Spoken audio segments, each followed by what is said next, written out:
L'Hebdo CoPro, une émission présentée par Isabelle Dahan, fondatrice de monimmeuble.com, en partenariat avec Agence Étoile, la passion et le savoir-faire au service de vos projets immobiliers. Un grand bonjour à vous tous qui nous suivez pour en savoir plus sur l'actualité de la copropriété.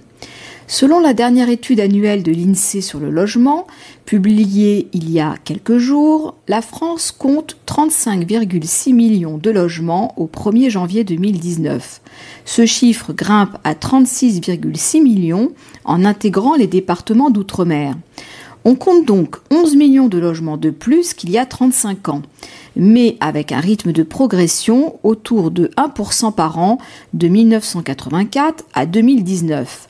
Plus précisément, sur 100 logements, on en a 82 qui sont des résidences principales. Les habitations vacantes représentent quant à elles 8% des logements. L'étude confirme également qu'en 2019, l'habitat individuel est largement majoritaire et représente 56% des logements. Toutefois, depuis 2008, sa part recule légèrement car le nombre de logements collectifs augmente plus vite que celui des logements individuels. Depuis 2013, les logements achevés dans l'année sont en effet plus souvent collectifs qu'individuels, alors que c'était l'inverse avant 2008. Il est important de souligner que les logements se concentrent davantage dans les unités urbaines hors de Paris. Rappelons que d'après l'INSEE, une unité urbaine se définit comme une commune ou un ensemble de communes présentant une zone de bâti continu et qui compte au moins 2000 habitants.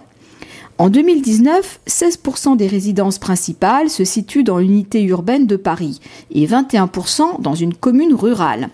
Toutefois, la part des communes rurales a diminué depuis 35 ans, alors que celle des petites unités urbaines s'est accrue avec l'urbanisation. Le nombre de logements a augmenté plus vite dans ces communes. Parmi les informations à retenir, il est à noter que 6 ménages sur 10 sont propriétaires de leur résidence principale. Cette part est stable sur les dernières années.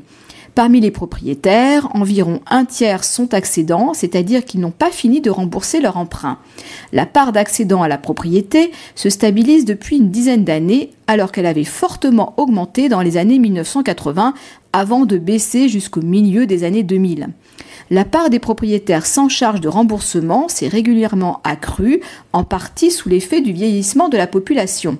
Elle s'établit à 38% en 2019, contre 28% 35 ans auparavant. Par ailleurs, la proportion des ménages logés gratuitement a baissé et celle des ménages locataires de leur résidence principale se maintient autour de 40%. Dans le parc locatif, les parts respectives des bailleurs publics et privés atteignent 17% et 23% des résidences principales en 2019. En conclusion, on peut dire que depuis 35 ans, la part de résidences principales a légèrement diminué, tandis que celle des logements vacants s'est un peu accrue. D'autre part, la proportion des ménages propriétaires reste stable à environ 58% depuis 2010. On se retrouve lundi prochain pour notre chronique Hebdo CoPro. D'ici là, portez-vous bien et continuez de nous suivre sur monimmeuble.com. L'Hebdo CoPro, une émission présentée par Isabelle Dahan, fondatrice de monimmeuble.com, en partenariat avec Agence Étoile, la passion et le savoir-faire au service de vos projets immobiliers.